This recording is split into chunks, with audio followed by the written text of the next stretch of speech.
El problema de Venezuela es el problema de toda Sudamérica y es un problema que, bueno, algunos me diréis que exagero con esto, pero no, es así, eso es la historia, ¿no? Eso es la historia, son los números, no es una locura, ¿verdad? Una locura paranoica o conspiranoica o españolista, como queráis llamar, ¿no? El problema de Venezuela, como decimos, el de toda Sudamérica y Centroamérica, arranca desde la mal llamada independencia. Desde la mal llamada independencia protagonizada por individuos, agentes ingleses con conexiones masónicas, como era Simón Bolívar y José San Martín, entre otros, ¿no? Ya Nariño, como contamos en un programa, que fue el prócer de la independencia, uno de los fundadores de la actual Colombia, ya Nariño, al principio, Bolívar lo engañó, ¿no? Con sus intenciones de que él quería una gran república americana del sur parecida, ¿no?, a la norteamericana, pero de eso nada, fue engañado por él y Nariño rápidamente lo denunció como un ser falsario, como un dictador, que lo único que quería era medrar él, ¿no?, a costa de destrozar,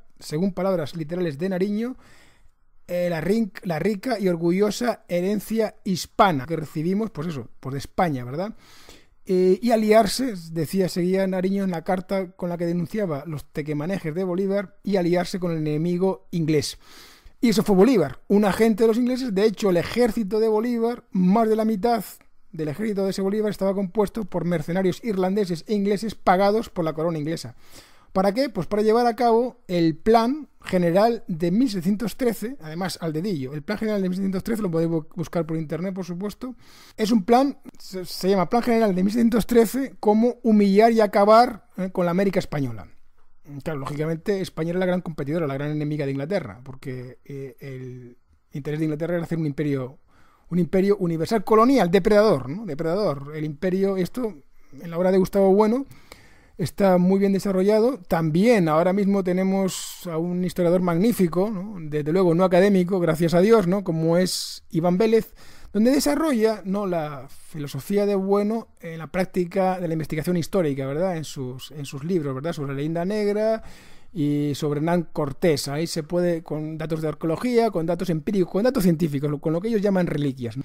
Y entonces, claro, la imagen la imagen que tenemos, ¿no?, de lo que ha pasado en América no tiene nada que ver con lo que nos han contado, ¿verdad? La imagen que tenemos de una Inglaterra que realmente, pues, compite, ¿no?, con España, además de una manera, pues eso, criminal, porque lo que le interesa a Inglaterra, como decimos, es expoliar, es decir, colonizar, pero expoliando, mientras que España, que es la tesis de Gustavo Bueno y de la escuela de Gustavo Bueno, y además que se ve avalada por los datos, España es un imperio generador de naciones, de cultura. Realmente, esto que nos han contado con la leyenda negra de que España va a estos, bueno, no existían estos países, claro, sino que va a América para saltarla por el oro y tal, esto es una solemne estupidez. La gran parte del oro se queda en las mismas colonias. Eso era territorio español de ultramar, se llamaba territorio español de ultramar. Los españoles nunca los concibieron como colonias. De hecho, rápidamente fundan universidades, fundan hospitales, fundan concejos, fundan reales haciendas. Por cierto, las reales haciendas, donde el 75% de la minería que se produce se queda en ellas.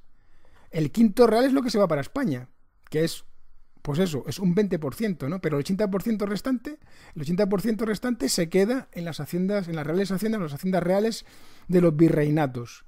Y ya como constató Humboldt en el siglo, cuando hizo su viaje de expedición, de exploración científica y geográfica a la América española, entre el siglo XVIII y el siglo XIX, él mismo constató, ¿no?, se quedó impresionado, ¿no?, con la calidad de vida, con el desarrollo urbanístico, el desarrollo científico y tecnológico, no solamente urbanístico, que tenían las capitales de los virreinatos.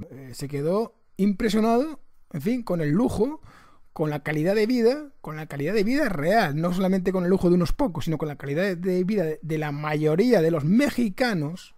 Estamos hablando del siglo XIX, ¿no? Pues se quedó impresionado con las infraestructuras. México es la primera ciudad del mundo que dispone de un alcantarillado moderno. Por cierto, Hernán Cortés es el primero que traza, eso poca gente lo sabe, pero está ahí, que traza la arquitectura y el diseño de esa primera red de alcantarillados.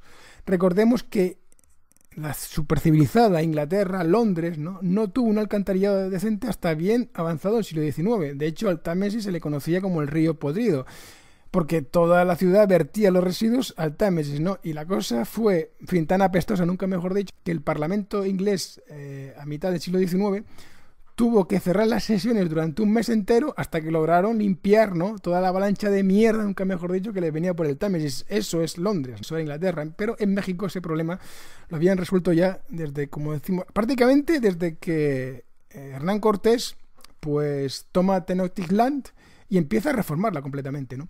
Empieza a reformar y la convierte realmente en una de las capitales más lujosas y más bellas del mundo. Eso dicho por Humboldt, por Alexander von Humboldt, prusiano, que precisamente no era nada sospechoso de hispanofílico. De hecho, él cuando va a la América española va con unos prejuicios muy claros, por supuesto, ¿no?, impregnados de leyenda negra, que era la imagen que tenían en Europa gracias a los propagandistas protestantes, gracias al tarado del padre Fray Bartolomé de las Casas, que jamás estuvo en los sitios, en las islas, en los territorios donde dice Fray Bartolomé de las Casas que los españoles mataron a millones de indios, cosa que además demográficamente es imposible, porque se dice que había en América española, antes de la llegada de los españoles, que en esos territorios había 60 millones de aborígenes. Eso es totalmente falso, ¿no? Y que los españoles extendieron a 50 millones dejando solamente 10 millones. Imposible. Ya Pablo E. Victoria demostró en su momento pateándose. Este es un investigador colombiano. Se pateó prácticamente todo lo que es el virreinato de Nueva Granada, que sería la actual Colombia, ¿no?, hacia el Ecuador, y se pateó el virreinato de Nueva España, que es el actual México, y parte de Perú, del virreinato de Perú, lo que era, o sea, estos países ahora, México, Colombia, Ecuador y Perú, se los pateó registro a registro parroquial, anotando, investigando todos los registrados españoles desde el siglo prácticamente 17 al 18. Al 18. Desde finales del 16 hay registros, por supuesto, de empadronados, de gente que se viene de la metrópoli, y eso está registrado pues en lo que eran los concejos, los ayuntamientos, ¿verdad? Y Pablo Victoria, este investigador, pues hizo la estadística, ¿no? Fue cotejando todos los legajos donde estaban registrados, en fin, los empadronamientos de los españoles venidos de la metrópoli, por supuesto, a estos territorios americanos. Y claro, la sorpresa es que desde prácticamente finales del siglo XVI, ¿no?, 16, 17 y 18, la cantidad de españoles que llegaron a América fueron menos de 100.000. Muchos menos, por supuesto, en los siglos XVI y XVII, donde se dice que los españoles exterminaron a 50 millones de indios, ¿no? No pasaban en esa época de unos 50.000, 30.000, 40.000, con lo cual, si dividimos esas cantidades, realmente cada español de esa época tendría que haberse cargado literalmente entre 5.000 y 10.000 indios, ¿no? En pocos años, ¿verdad? Vamos, es una efectividad monstruosa de liquidación de una raza a la que no llegaron ni siquiera, supuestamente, lo que pasó en el campo de concentración de Auschwitz. Ni siquiera los nazis tenían un nivel letal de productividad de matar gente de ese nivel. Y contemos que estamos en el siglo XVI y XVII, donde no hay ni siquiera los medios que habría en el siglo XX, ¿verdad?, para cometer esos horrendos crímenes. O sea que no se mantiene por ningún lado esas cifras, ¿verdad? Realmente, hombre, sí que es cierto que hubieron epidemias, por supuesto, pero en la epidemia, como muy bien dice Iván Vélez en su libro, ¿no?, sobre la leyenda negra, afectó tanto a unos como a los otros, tantos a los mexicas o los aztecas, como a los tlaxcaltecas, como a los toltecas, que eran los aliados de los españoles, de Hernán Cortés. O sea que al final eso no fue un factor decisivo, ¿verdad? Y afectaban a los dos. Y después también había otras enfermedades que estaban allí, que existían antes de la llegada de los españoles, como era el cocolitzi, que afectaba también a los indios, y también se los cargó, y se los cargó antes de que llegasen los españoles, ¿no? Y a los españoles también se los cargó, lo que pasa es que eran menos en número y tenían una resistencia genética mayor por el hecho de que no estaban aislados como estaban los aborígenes, los mexicas, por ejemplo, durante miles de años en un territorio concreto.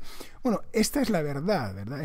¿Y a dónde voy a parar yo? Bueno, pues que se han contado unas mentiras tremendas, unas mentiras criminales sobre uno de los imperios, y no lo digo yo, esto, como dice, contamos con la autoridad de Alexander von Humboldt y con las reliquias que nos deja la historia, con las pruebas que están apareciendo, pruebas fantásticas, increíbles, porque hay otra cosa más.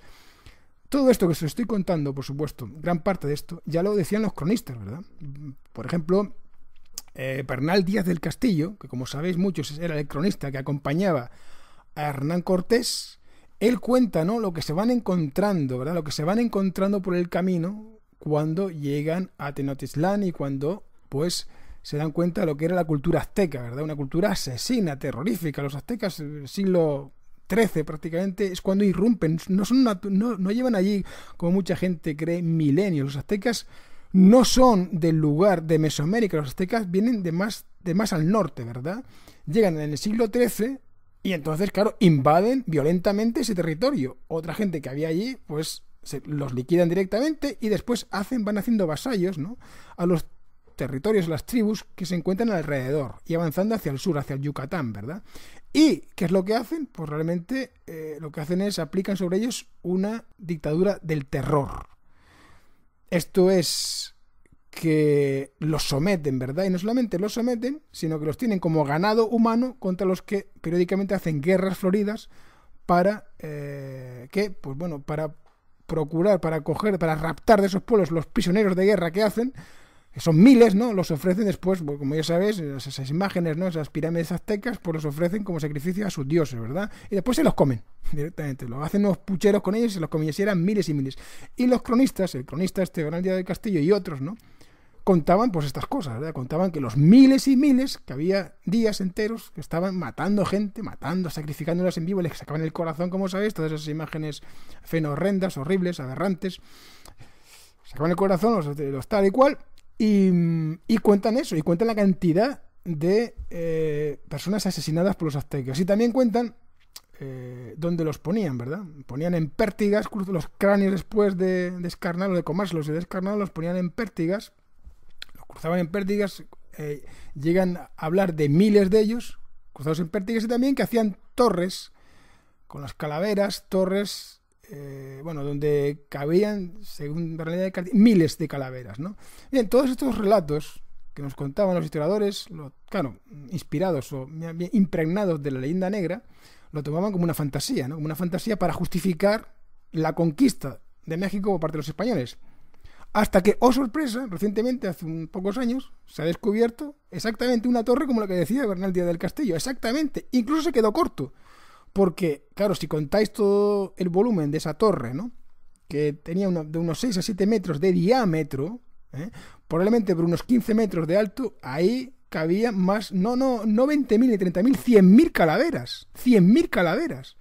Y Bernal Díaz del Castillo se quedó corto porque entre ellas los arqueólogos, los paleontólogos, los antropólogos han encontrado muchas calaveras de mujeres y de niños. Es decir, que esta gente no se paraba ante nada. Y de esas torres, que sepamos, había como mínimo 10 alrededor de la capital azteca. ¿Y por qué estaban alrededor de la capital azteca? Porque era una manera de aterrorizar al pueblo que no se sometía. Cuidado, mirad lo que hemos hecho con los que no se han sometido antes. Los tenemos en estas torres. Era una imagen terrorífica para el que venía de fuera de Tenochtitlán. Claro, nos presentan esa ciudad como la Venecia de América, pero realmente era una ciudad del horror para el pueblo que no se sometía a la tiranía azteca. Y contra eso va Cortés. Por eso Cortés tiene éxito. Porque aparte de que era un genio estratega de la diplomacia, de la política, claro, lo que hace es que tiene el talento para darse cuenta de la situación política y para aliar todo ese descontento de muchas tribus alrededor, entre ellos los tlaxcaltecas, por supuesto, muchas tribus alrededor, y pues volverlos contra el enemigo común. ¿Qué buscaba Cortés? Oye, buscaba por lo que busca todo, por supuesto, en esa época era un hombre a mitad de camino entre la Edad Media y el Renacimiento, pero yo creo que era más del Renacimiento, por lo que estamos contando, ¿verdad? Porque no es el conquistador inglés, o hasta el siglo XIX, por ejemplo, los anglos, los americanos, ya sabes, ¿no?, tenían a los indios como animales realmente, y los exterminaron realmente. En América prácticamente no queda ni uno, ¿no? Mientras que ya veis, en la América española, vamos, ahí siguen habiendo comunidades indias, ¿no? Y ahí sigue habiendo un mestizaje impresionante. La mayor parte de la población es mestiza. O sea, ¿dónde está el exterminio español del que nos hablan, verdad? Vamos, en fin, todo puro cuento, pura leyenda negra. Lo increíble es que se haya mantenido hasta ahora, incluso con los datos que tenemos ya, ¿verdad? O sea, por supuesto, los cronistas coincidían muy bien entre ellos, prácticamente salvo el tarado de Fray Bartolomé de las Casas, que cuenta unas historias que contradicen a todo lo que han contado los demás, incluidos frailes que estaban a favor de los indios, incluidos cronistas de diverso pelaje, ¿verdad? Que todos cuentan más o menos lo mismo, y de repente, claro, Fray Bartolomé de las Casas es que desentona completamente diciendo todo lo contrario a lo que dicen pues cientos de cronistas, ¿verdad? Entre ellos, muchos, como decimos, muchos frailes que estaban a favor de los indios. Y pues mira tú lo que pasa, ¿no? Y es que la leyenda negra se hace con el libro de un trastornado como era Bartolomé de las Casas, y al resto se les olvida. Y precisamente lo que está apareciendo ahora es que la arqueología, lo que está descubriendo ahora es que la arqueología le está quitando la razón al Bartolomé de las Casas y le está dando la razón a cronistas como Bernal Díaz del Castillo. Bueno, pues ese ha sido el gran problema de la América. Eso, la herencia esta herencia cultural que ya Humboldt también se dio cuenta de que la América española no era solamente, como dicen por ahí, no religión o conquista o buscar el oro. En la mayor parte, como decimos, del mineral se quedaba en los virreinatos, y eso se reflejaba, por supuesto, en el urbanismo, en el trazado urbanístico, en la ciudad, en el lujo que tenían todas las ciudades de los virreinatos de América. Y eso, esa herencia, que también fue tecnológica, como decimos, y científica, porque Humboldt también nos dice, se queda impresionado, ¿no?, con la astronomía, con la ingeniería naval que tenían los españoles de esa época. Porque claro, recordemos que España, hasta el siglo XIX, el mar Pacífico es prácticamente un mar español. Los ingleses están más hacia el sur, hacia Australia, pero lo que es la conexión principal, ¿verdad? La conexión que iría del Perú, ¿no?, de Callao, de la ciudad, del puerto de Callao en el Perú, hacia Asia, era española, porque esa llegaba hasta Manila, hasta Filipinas, y a partir de ahí conectaba directamente con Japón por un lado y con China por el otro. Y ahí controlaban pues todo lo que era, ya sabes, ¿no?, el tráfico de especias, el tráfico de porcelana, de sedas, etcétera. Vamos, en fin, y todo eso llegaba a los territorios americanos que tenía España en América. Con lo cual, claro, era un comercio por el cual los ingleses sentían envidia. El comercio inglés no podía ni siquiera acercarse al lujo, ¿no?, a la riqueza que tiene el español, y todo eso se basaba en la tecnología. Claro, todo eso no era porque sí, eso estaba basado en un conocimiento profundo, geográfico, astronómico, de navegación del Océano Pacífico, ¿no? Los españoles sabían perfectamente cómo navegar por él, lo conocían, vamos, como la palma de la mano, y esas técnicas, esas cartografías, esa manera de medir, de situaciones, en fin, todo eso en esa época, ya sabes, ¿no?, la navegación se hacía a vela, y había que depender de la posición de las estrellas, había que depender de las corrientes, del régimen de vientos, y todo eso pues era un conocimiento científico de primera magnitud en esa época, y eso Humboldt se dio cuenta rápidamente. Esta gente lo que ha hecho aquí es una obra de arte, esto es algo por lo que la humanidad, decía Humboldt literalmente, por lo que la humanidad le debería estar agradecida a los españoles que lo han hecho. Se quedó maravillado, por supuesto, también con toda la labor botánica, con toda la labor geográfica que habían hecho los científicos de los virreinatos. De hecho, Humboldt lo que hace, para lo que es su libro de exploración sobre la América española, lo que hace es que toma, gran parte del material que él toma, lo toma de los científicos que ya existían en esos virreinatos. Lo que es la capital de México, por ejemplo, contaba ya desde hacía tiempo con el primer periódico que se conozca, ¿no?, que haya aparecido en el mundo, con el primer instituto también geológico, botánico, que se haya conocido en el mundo, con el primer conservatorio, con la primera universidad realmente donde se enseña navegación, ¿no?, donde se enseña ingeniería naval de una manera científica, en fin, con un revolucionario método de enseñanza. Todo eso es destrozado por Simón Bolívar y por los San Martín, así de claro. Y de ahí viene el problema de la América, o sea, de lo que es América actualmente, ¿no?, un mosaico, ¿no?, de republiquitas o de repúblicas arruinadas, endeudadas desde que se independizan de España, desde que se independizan, quedan arruinadas. O sea, en el momento, en el siglo XIX, en el momento en que Bolívar hace lo que hace, ese disparate que hace, ¿no?, lo hace a favor de Inglaterra. Inglaterra es la gran beneficiada, por supuesto. Inglaterra utiliza a Simón Bolívar para destrozar la América española y para colonizarla a continuación depredadoramente, hasta el día de hoy prácticamente, ¿no? De hecho, esto lo podéis ver, por ejemplo, en lo que son el tratado, ¿no?, después de la guerra de las Malvinas con Inglaterra. El tratado jurídico, ¿no?, con Inglaterra obliga a Argentina en buena parte de su comercio a que sea primero autorizado por Inglaterra. Esto muy poca gente lo sabe, ¿no? Las Malvinas supusieron para Argentina no solamente una humillación por la derrota, sino una vuelta de torniquete más al cuello económico argentino, ¿verdad? Y a partir de ese momento, bueno, pues Inglaterra sigue teniendo una influencia enorme sobre lo que es Argentina y América, y los anglos en general, el mundo anglo, sobre lo que es su patio trasero, que es toda esta América, ¿no? Después, claro, encima para empeorarlo, los supuestos liberadores, como ahora, como Maduro, como Hugo Chávez en Venezuela, lo que hacen es reproducir lo peor, que es el legado precisamente de Simón Bolívar, un masonazo, agente inglés, que además un genocida con los españoles, por cierto, un genocida auténtico. Es increíble, ¿no? El desconocimiento de este personaje en España, que se ha sustituido con propaganda. Con propaganda que a su vez se vale de la leyenda negra, que es decir, bueno, todo lo que sea contra España es bueno, ¿verdad? Y como este tío, como Bolívar, luchó contra España, pues oye, pues eso ya tiene que ser un personaje histórico de primera magnitud. Y no es así, Bolívar fue un asesino. Bolívar en el año 1813, esto no son opiniones, estos son datos incontratables, históricos.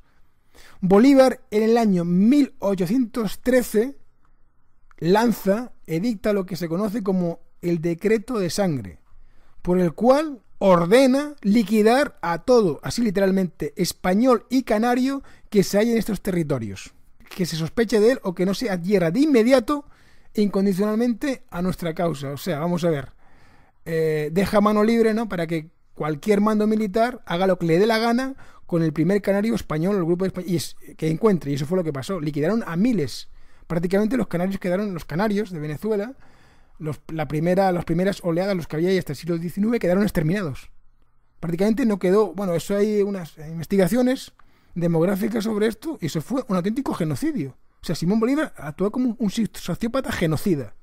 Es increíble que un personaje así tenga en España estatuas, tenga calles, tenga historias de estas, ¿no?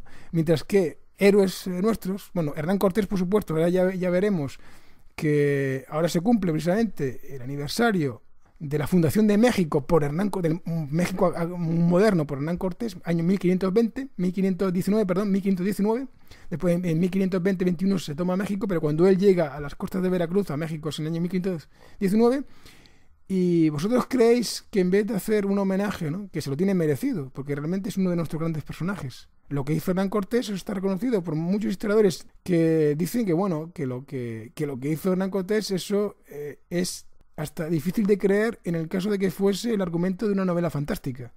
Excede la mínima verosimilitud, dice uno de estos historiadores, excede la mínima verosimilitud exigible a una novela fantástica. Eso fue lo que hizo Hernán Cortés. Un grupo de españoles fue lo que hicieron allí, ¿no? Y fundaron una civilización nueva.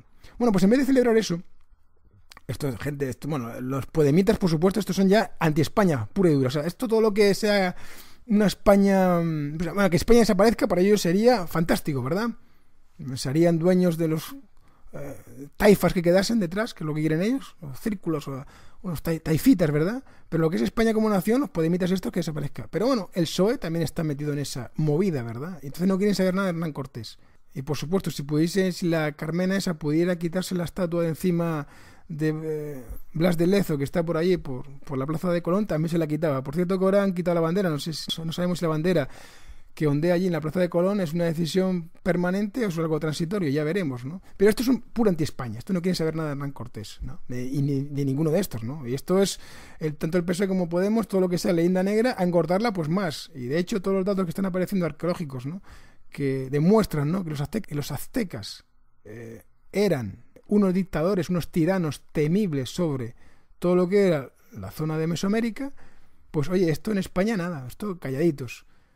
Vemos que los podemitas llegan más allá y se ponen a favor de los aztecas caníbales y en contra de sus propios compatriotas. Esto es lo que estamos viendo en España. Esta vergüenza total, porque es además una traición a tu país, que además de ser traición a tu país, se basa en una gran mentira. Y demuestra, ¿no?, la clase de gentuza que son estos de Podemos, porque claro, uno puede decir, bueno, vale, no ha habido investigación arqueológica, no hay pruebas, no hay datos. Lo que tenemos de Fray Bartolomé de las Casas, si fuera eso y poco más lo que tuviésemos, bueno, pues vale, de acuerdo. Hay dudas, hay que ser, pues, críticos, ¿no?, sobre lo que se ha hecho ahí. Pero, joder, es que es todo lo contrario. Y esta gente sigue con su rollo barato del buen salvaje, de que los españoles fueron allí y tal, hicieron todo mal, ¿no? Todo mal. Y por tanto, hay que olvidarse de Hernán Cortés, hay que olvidarse de Cristóbal Colón, hay que olvidarse de toda esa gesta impresionante que solamente se puede hacer una vez en la historia de la humanidad y que, bueno, le cabió la suerte, tuvimos la suerte de que, bueno, que fuese España, ¿verdad? Fuese España en un momento en el que contaba con una de las sociedades más dinámicas del planeta. Bueno, lo que hoy es Norteamérica en esa época era España, ¿verdad? Todos los gente, ¿no? Todos los, vamos a decir así, empresarios, toda la gente que tuviese una idea, ¿no? Una idea novedosa, pues concebían a España, pues, sí, como la nueva Norteamérica, donde se desarrollaba la tecnología del momento, que era la tecnología de la navegación. Donde mejor que en España, también Portugal, pero en España realmente los proyectos eran mucho más ambiciosos, donde mejor que en España para desarrollar pues esas ideas y esos proyectos. Y por eso se viene con él, y por eso se vienen muchos más como él, ¿verdad? Que no encuentran oportunidad en ningún otro país. Esa era la España de la época, una España con una mentalidad, por mucho que digan de lo de Granada, por mucho que digan de todo esto, una España con una mentalidad mucho más abierta, ¿no? Incluso de lo que es hoy en día, porque, entre otras cosas, amigos de Radio 7, sabéis que en esa época, en la época de los Reyes Católicos, y posteriormente, había más garantías jurídicas, sí, contra el poder, por supuesto, de lo que hay hoy en día, ¿no? Hoy en día, a ver quién le mete un pleito al rey, ¿verdad? A ver qué civil, qué ciudadano de a pie puede meterle un pleito al rey de España. Ya por no decir a todos esos políticos corruptos y ladrones, parásitos, que tienen una ley de aforamiento que los protege contra todo tipo de imputación y que tiene que ser el Tribunal Supremo, bueno, todo este rollo, no un tribunal ordinario, sino el Supremo quien revises o quien vea ese caso y quien los juzgue, ¿verdad? ¿No? Pues en la España de esa época, estamos hablando del siglo XV y XVI, cualquier ciudadano de a pie podía pleitear en las Cortes de Castilla contra los reyes. Y eso fue, por ejemplo, lo que hicieron los descendientes de Colón. Colón era un plebeyo. Su padre, supuestamente, según sabemos por la historia, ¿no? De Génova se dice, ¿no? Era un tejedor. Era un plebeyo absoluto. Y por lo tanto sus hijos eran tan plebeyos como él. Bueno, pues estos plebeyos, de origen plebeyo, pudieron pleitear contra los reyes católicos, lo que se llamaron los pleitos colombinos. Y parte de los derechos que por las capitulaciones los reyes católicos le habían otorgado a su padre, los recuperaron. ¿Vosotros creéis que hoy en día los descendientes de Colón hubieran tenido la oportunidad, hubieran tenido la garantía jurídica en el actual régimen 68 que tuvieron con los reyes católicos? Vamos, ni de coña, ¿no? Vamos, esto ni de coña, pero estas cosas no se cuentan, ¿no? Se cuenta la historia de una linda negra, de una España atroz y tal. Y ahí está el problema, precisamente ahí está el problema, ¿verdad? Negar la historia y echarle la culpa a los demás. Eso es lo que está haciendo ahora mismo Venezuela, lo que están haciendo los demás países, pero claro, lo de Venezuela ya es la leche, como ha hecho Cuba antes y como hacen otros países. Echarle la culpa a los demás. Echarle la culpa a los demás de sus propias desgracias mientras ellos abrazan la dictadura, la figura de un dictador brutal y sanguinaria como fue Simón Bolívar.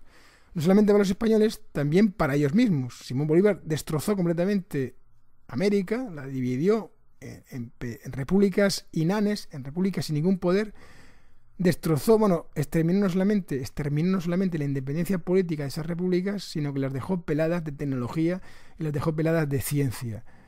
Y dependientes, por supuesto, del comercio y la tecnología inglesa. Porque, claro, los peruanos, por ejemplo, los mexicanos, gracias a la tecnología española, tenían el control del comercio del Pacífico. ¿Qué pasó después de la independencia? Lo perdieron. ¿Por qué? Porque estos desgraciadetes se dedicaron a destrozar las universidades, parte del legado español, del legado científico y tecnológico español, se dispararon un tiro en los pies y lo destrozaron. Acabaron con universidades, persiguieron a los españoles, persiguieron a los profesores, a muchos de ellos los mataron. Eso no se cuenta, esto no se cuenta. Esta es la parte menos amable de la llamada independencia de América que jamás se nos ha contado, pero que están ahí, ¿no? En muchos sitios...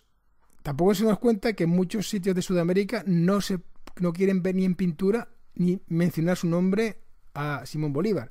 Entre ellos está partes de Colombia como es Pasto y prácticamente en casi todo el Perú, porque a Perú, el virreinato de Perú, este tipo lo dividió, o sea, se lo dio porque él quería fundar una gran Colombia, ¿verdad? Su sueño era la gran Colombia. Y entonces eso lo quería hacer a costa de Perú, ¿verdad? Bueno, pues a Perú lo zajó a la mitad. O sea, Simón Bolívar cogió el Perú y lo zajó a la mitad. Por lo tanto, en Perú no querían saber nada de él, ¿no? Cogió el Perú porque sabían cuál era su proyecto. Cogió el Perú, lo zajó a la mitad directamente. Y posteriormente, una parte de esa se la dieron a Brasil, ¿no? Con lo cual Perú quedó, vamos, totalmente mutilado. Inane y sin poder. Y países, repúblicas pobres del carajo, con deudas. Precisamente porque tanto Simón Bolívar como José Martín el oro que hacía que esos virreinatos fueran los más ricos del mundo, o sea, atesoraban en oro amonedado las reservas el doble, el triple más grande que tenía Inglaterra, solamente el virreinato de Perú, ya no digamos del de México o el de Nueva Granada, ese oro desapareció. ¿Cómo desapareció? Porque José Martín y Simón Bolívar se lo dieron a los ingleses, a cambio del apoyo, en fin, ya sabes, ¿no? El rollo. Y el Cochrane el almirante Cochrane, inglés, pues se le encargó el fletar a barcos de la Armada Inglesa y llevarse todo el oro del virreinato de Perú rumbo a Inglaterra. Y después, pero aquí no termina la historia, ¿eh? Después de desvalijar, de dejar directamente sin un chavo de oro al Perú y a México, ¿sabéis lo que hicieron? Bueno, y a Nueva Granada. ¿Sabéis lo que hicieron? Los ingleses obligaron a estas republiquitas nacientes a endeudarse con el oro que les habían robado. Aquí, o sea, es que y después hicieron lo mismo con Argentina. O sea, estas repúblicas nacen ya abortadas, nacen fracasadas, no pueden funcionar jamás bien, porque pasan de ser territorios españoles con una autonomía prácticamente total, manejando el 80% de la minería que extraen, manejando el 80% de su economía, con la mayoría de los criollos situados en puestos de poder, salvo ligeros paréntesis, pero prácticamente a partir del siglo XVIII son los que ocupan los puestos del poder, son ellos, los criollos, los que han nacido en América, y eso lo pierden completamente, ¿no? Y se convierten en colonias dependientes de los anglos, para todo, hasta el día de hoy. Hasta el día de hoy. La deuda, la desgracia les viene de ahí, ¿no? Pero son incapaces, no solamente son incapaces de reconocerlo, nos siguen echando la culpa a nosotros de sus desgracias, como hacen ahora, por supuesto, lo hacen con los americanos, los hacen los norteamericanos, le echan la culpa de su desgracia. Dicen, bueno, ahora quieren invadir Venezuela por el petróleo. Ah, quieren invadir Venezuela por el petróleo. Y entonces, ¿por qué tu pueblo está pasando hambre? Si tenéis tanto petróleo, si sois tan ricos, si tenéis tantos recursos, ¿cómo carajo, Maduro, tienes a tu pueblo, ¿no? Muerto de hambre, literalmente, ¿no? Tirado por las calles en colas de horas para coger un chusco de pan duro, y incluso así la harina se acaba porque la controláis vosotros, corruptamente la controláis vosotros, provocáis desabastecimiento en los mercados, pero le echáis la culpa. ¿A quién le echáis la culpa? Supuestamente a los especuladores. A los especuladores, claro, a los que obligáis a vender la harina y las cosas por debajo del precio de coste. Hombre, ¿cómo no va a haber? ¿Cómo no? Pero ¿quién os va a dar su mercancía a cambio de que le paguéis menos de lo que ha costado? Pero ¿a quién se le ocurre esto? ¿No? Esto se le ocurre, pues, a estos gobiernos, ¿verdad? Y la culpa siempre es de los demás. En la entrevista esta que le hacía el Évole en Salvados a Maduro, este tío, prácticamente toda la media hora, los 40 minutos que se pegó hablando, era echándole la culpa de lo que... O sea, reconociendo todos los problemas tremendos que hay en Venezuela, pero tremendos, ¿no? Que hay en Venezuela, echándole la culpa a los demás. Cuando ellos han estado ahí en el cargo años y años y han destrozado incluso la propia producción de petróleo, que es de lo que dependían económicamente, ¿no? O sea, la empresa pública de petróleo de Venezuela, primero Chávez, y Maduro ya se, en fin, rozó ya los perpénticos, quitaron a los ingenieros venezolanos que habían ahí, que estaban trabajando bien, que eran los responsables de que la producción se mantuviese bien a un buen ritmo, los sustituyeron por gente del partido. O sea, bueno, esto es típico de los socialistas, ¿verdad? Bueno, en España, típico de los socialistas, del PSOE y del PP, porque el PP realmente al final es socialista, ¿no? Como Ciudadanos y como todos ellos, son socialdemócratas, que llamaría así, ¿no? Estos de Venezuela son socialdemócratas más radicales aún, prácticamente rozando el comunismo. De hecho, están hermanados prácticamente uña y carne con Cuba, ¿no? Y claro, sustituyeron a sus magníficos ingenieros por gente del partido que no tenía ni puta idea de la industria del petróleo. Y no solamente encima de eso, sino que triplicaron y cuadriplicaron la plantilla con gente que simplemente estaba allí cobrando una nómina sin hacer nada, simplemente por ser un enchufado del Chávez y ahora un enchufado del Maduro. Claro, pero ¿cómo carajo le puedes echar tú la culpa a los americanos ahora de que te quieren invadir el país porque tienes petróleo? Pero si tú eres el responsable de que la producción de petróleo se haya hundido en más de casi un 30% desde que estáis en el poder. Pero ¿cómo carajo te puedes disparar de esa manera a tus propios pies? ¿Cómo carajo puedes tú exigir, ¿no? Nada cuando tú mismo eres el que ha destrozado a tu propio pueblo, ¿no? Lo han hecho además premeditadamente, lógicamente, porque ellos se han enriquecido. Es lo que hace el comunismo, ya veréis, ¿no? Tanto en Cuba como en Venezuela se caracteriza por una cosa que es evidente a primera vista, ¿no?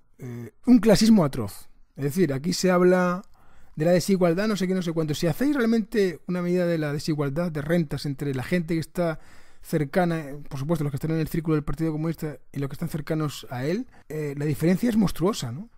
Pero monstruosa a unos niveles de que realmente que producen vergüenza, de horrible, de horror, ¿no? Por ejemplo, en Cuba, claro, enseñan unos hospitales magníficos, ¿verdad? Unos hospitales equipados con los equipos más modernos, ¿verdad? Todos limpitos, en esas habitaciones que parecen de un hotel. Pero, amigo, pero no te dicen que a esos hospitales solamente va la élite del partido. No te enseñan, por supuesto, los hospitales a los que va el 99 o el 90% de los cubanos, que son auténticos estercoleros, auténticos establos, donde ellos tienen que llevarse sus medicinas, donde ellos tienen que conseguir su anestesia, sus medicinas, hasta instrumentos quirúrgicos, lo que está pasando en Venezuela. Allí, si no perteneces a la élite política o militar del país, cuando vas al hospital a operarte, tienes que llevarlo tú todo, gasas, anestesia, instrumental quirúrgico. Sí, créeme, eso es así.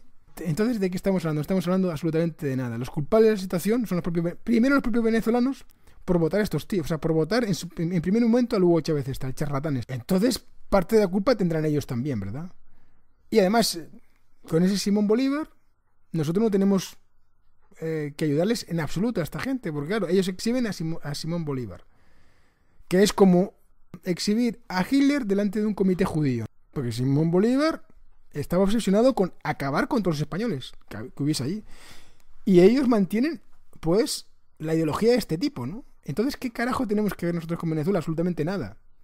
Cuando dicen, no, es que la migración española en Venezuela... No, un momento. Cuando los españoles se fueron a Venezuela, es porque a ellos les hacía falta gente, porque es un territorio inmenso que tenía muy poca gente, y lógicamente eran a los españoles, además, a los canarios sobre todo, los mandaban a auténticos sitios insalubres, llenos pues de charca, de mosquitos, de malaria, y los canarios, que eran magníficos agricultores, y lo son, y lo siguen siendo, los que quedan, ¿no?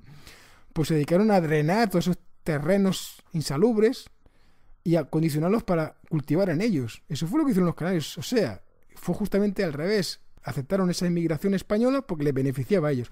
Como los argentinos, exactamente igual. Tenían una escasez de población, tenían territorios inmensos, lógicamente no nos hicieron ningún favor. No les hicieron ningún favor a los que se fueron para allí. La situación con España realmente, ahora mismo, es realmente al contrario. En España tenemos paro, tenemos desempleo. Hay gente, con ciudadanos compatriotas, que sufren condiciones de precariedad, ¿no? ¿Cómo vamos a meter aquí a 2 millones de venezolanos? ¿Pero en qué cabeza cabe eso? Y encima, que vengan de un régimen que tiene como símbolo a un asesino de españoles como fue Bolívar. Porque ya no solamente que sea Maduro, es que el Guaidó lo primero que hace el tipo cuando sale por allí a dar el mitin ese allí en el público para autodeclararse presidente, es exhibir una foto del dictador Bolívar. O sea, ¿pero qué credibilidad nos merecen nosotros estos tíos? Ninguna. O sea, nosotros no tenemos nada que ver con Venezuela, que les den, pero así lo digo, así de claro, que les den a ellos, que sigan con su Bolívar y que sigan votando dictadores.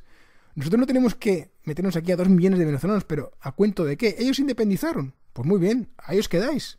Que os van a invadir los americanos. Vosotros antes sabéis, los regímenes socialistas bolivarianos, vosotros mucho antes de que los americanos os toquen, ya habéis jodido vuestro país con esas medidas totalmente desquiciadas, ¿no?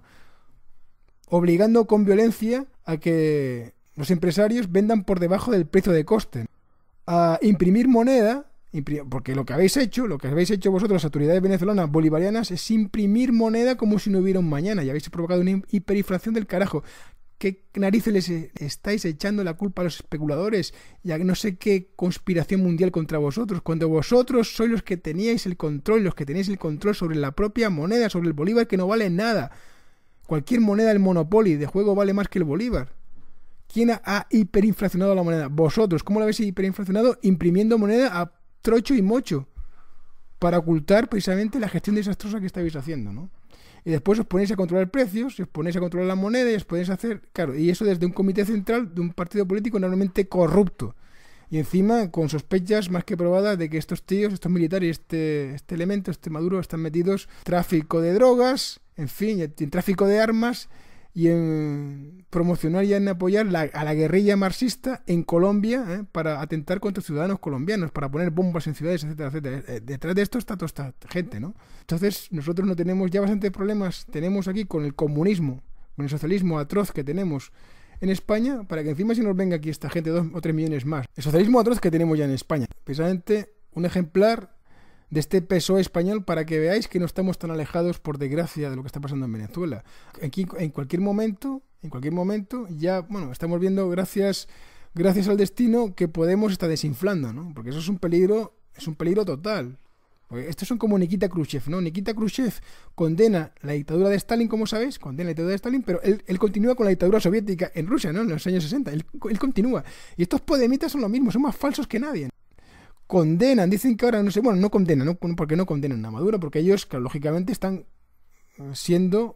a nómina de Maduro. Antes estaban cobrando de Hugo Chávez y ahora están cobrando de Maduro. Y lógicamente no van a decir mucho, van a estar siempre en el terreno de la ambigüedad, ¿no? Pero si los podemitas pudiesen, hacían exactamente lo mismo que en Venezuela. Porque ya veis a Pablo Iglesias qué rápido imita a los dirigentes comunistas. Los dirigentes comunistas no han llegado ni siquiera a la mitad, ¿no?, de la ambición y la falta de escrúpulos al que ha llegado este Pablito Iglesias antes de tocar poder. Ya, bueno, ya se compró una mansión, ya tiene una vida de millonario con el servicio doméstico en su casa y con una guardia civil que le guarda el chalet, ¿verdad? Le guarda el chalet y con cámara de seguridad por todos lados para protegerse, pues será de sus votantes, de los votantes que le van a ver para pedirle un autógrafo. En fin, es una auténtica vergüenza, pero reproduce muy bien lo que es la dinámica comunista. Es decir, engañamos a la gente, a los tontos idiotas le contamos que van a tener el paraíso en la tierra, que no hace falta que trabajen, que se lo vamos a dar todo, que vamos a quitárselo todo a los ricos y lo de los ricos se lo vamos a dar a ellos, ¿no? Para que disfruten de la vida y tal y que no peguen palo más. Y nosotros a ir del cuento, ¿verdad? Y claro, como eso es imposible, como cualquiera con dos dedos de frente se da cuenta que eso es una estafa, pues lógicamente no prospera. Jamás ha prosperado un régimen así. Un régimen que se base, como el comunista, ¿no?, en robarle a otro, no puede prosperar jamás, porque una vez que has exterminado a los que producen, ¿quién va a producir para ti? Nadie, ¿verdad? Con lo cual, bueno, te arruinas y realmente los únicos que progresan en un sistema comunista son los propios dirigentes que te han prometido el paraíso. Pero ahora el paraíso de esos dirigentes comunistas, como el Pablito Iglesias, si en su momento llegase al poder y tuviese el mismo poder que tiene, por ejemplo, Maduro en Venezuela, el paraíso que te han prometido descubres un día que consiste en que ellos mandan y tú eres su esclavo. O sea, tú eres su esclavo. A ti, a que te habían prometido que le iban a quitárselo todo a los ricos para dártelo a ti, resulta que tú te has convertido en esclavo de ellos. Y si protestas, te meten un tiro, te meten en el gulag o te meten en un campo de concentración, ¿verdad?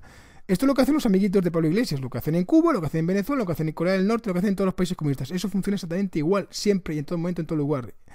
Y entonces, esto es lo que tenemos en España. Esta gentuza es la que tenemos, peligrosísima, la que tenemos en el poder. Ya tenemos suficientes problemas, y encima con el payaso con el chuloputas ocupa que tenemos en la Moncloa, ya tenemos otros suficientemente problemas para ocuparnos, ¿verdad?, de Venezuela, que le den, ¿no? O sea, Venezuela no es un problema nuestro, eso está, no tenemos nada que ver con eso. Ni ellos nos van a arreglar nuestros problemas, ni nosotros, y además no nos podemos entender con ellos, por una razón muy simple, porque están en las coordenadas opuestas a nosotros. Es decir, mientras no acepten la herencia de la América española, no hay nada que hacer con ellos. Es imposible porque falta la base, ¿sabéis? Falta la base de convivencia, la base histórica, ¿no?